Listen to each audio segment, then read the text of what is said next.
What's up, guys? Scarra here from theScore eSports here with Quas after a dominant 2-0 win. How's it feel, man, for the first win in the LCS this split? Felt really nice to manage the first match win. I guess we won games before, it's individual games, but finally getting I guess a point in the scoreboard is really good. I mean, it must feel great. I talked to Santorin yesterday. He says he doesn't care about losing. As long as he learns, he just wants to secure playoffs and then improve from there. But I personally didn't think you guys would get a win so fast in the season. I thought you guys were going to climb up around week 3 and 4. Were you guys surprised at your progress, or did you kind of expect it, seeing as how like scrims are going really well or stuff like that? I think we're kind of surprised at our progress, but we also changed our practice schedule and our practice, I guess, mentality. So I think we're just adapting to that and just carrying over exactly what we're doing for the scrims. That we really practice hard and then carrying over to stage. So I'm liking how we're progressing. I think we can do a lot of work. All right, well, I got to ask. So before the last game, we played Illaoi. You played 6 consecutive games of Maokai. Yesterday, I talked to Santorin. Yesterday I talked to Santorin. He was just like, he picks that champion because we have 2 big carries who take a lot of pressure from the mid and AD carry. And I was like, okay, that makes sense. But in the second game, you picked Illaoi.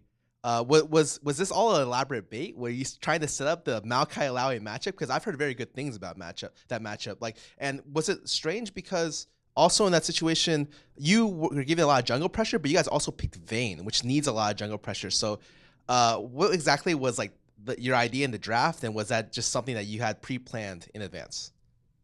So our idea was just that we can pressure my lane because I had to win a lane that game, which was the reason I picked the Illaoi, just to have a lot of pressure and have the jungler player on top side, and just give up bot side. Like they were diving bottom, and we have to give up the turret.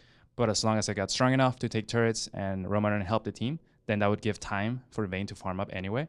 And then we'd hit our power spikes, and then we just group and just end the game. So there wasn't any kind of confusion. Like usually when you pick Vayne, you have to pressure like that side, mid bot, because Vayne takes a lot of resources from the teams. But you guys seem to be very comfortable in just letting Vayne do her own thing. Usually that's not true. Was that because you guys just felt really comfortable with Illaoi, or was it just that you just thought OHQ would do well even without pressure? I think we had a lot of confidence in OHQ playing Vayne, and also as a team, we communicated every time we had to back off. And they didn't fall behind much. They managed to stay even, maybe because all the pressure that we were putting elsewhere in the map. So it definitely a huge change in dynamic from all the Maokai games, having all the pressure on my side.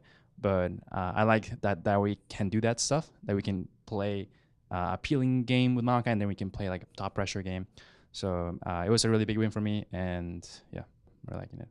Honestly, you looked great on the the Illaoi game, and I want to see more of it. Like I think even the analyst desk afterwards, Crumb's like, I want to see 6 consecutive games of Illaoi now, because honestly, Quas looks great. I know before people were questioning your ability to play, they were just like, oh, he's stuck on Maokai, like he's not playing too well in some of these games. But when you're playing Maokai, is the general idea that regardless what happens, you're going to be just effective and try to appeal for your backline? Yeah, I think with the thing with Maokai is that new teams, I think is really good to play Maokai because you learn team stuff, you learn shot calling team fights, you learn rotations, you learn team fighting, initiation, all these things. So I really like that we put so many games to Maokai. So now we have more of an idea how to play as a team, and we can just be flexible with picks nowadays. Oh, so Maokai is like kind of your training wheels for a new team. Like he's just very flexible, and you can use it to learn just the dynamic of the team. In my opinion, yeah. I mean, that's how it worked for us. It's just a really strong pick in the meta, and also I think is a really team-oriented pick. So it just allowed us to allowed us to like learn about each other as a team even more. Sorry, I'm sweating a bit. Dude, it's no problem, man. Real quick, do you ever think when you're in the middle of a game, when you have carries such as GBM and OHQ, do you always feel like you guys can team fight, or you guys can always win the game? Is there ever any question about like their carry ability, or are you just very confident in them as teammates? So I think they're really good carry players, but also it's a team thing. Yeah, it's a team, I guess, job to have them do the damage. So it's our setup. If our setup is right, then they'll carry fights for us, and we have confidence in their carry fight for us. It's just all about preparation for the fights. And last thing, so the very second game, I noticed that they picked Aniva blind, and then into a player that I know plays a lot of Ziggs, and into an Anivia, and as well as no real split push threat. I thought as soon as they picked the Anivia that the game was kind of over. for them in draft if you guys ever got a lead. Did you guys also think that, or is that something? Would you guys expect an Aniva blind from their team? We didn't expect the Aniva. We banned it before because of the Vladimir. It's a known counter to it. But we had no idea they were going to try to go for that. But we had red side, counter pick, last pick for mid lane. And obviously Ziggs just pokes down Aniva. So it's a really good pick against it. And it worked out really well.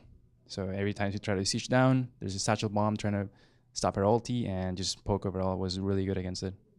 All right. Well, do you have any last words to your fans or to any of your team's fans? I would like to say thank you for everyone that's supporting the team, and just give it patience. A lot of players and teams need time to get going. So it's a slow start, but I think we'll do a lot better. So yeah, thank you. Well, thank you, Quas, for the insight on the game. And this is Scarra here from theScore eSports. You can find more of our content online or on our mobile app. Hope you guys have a nice day.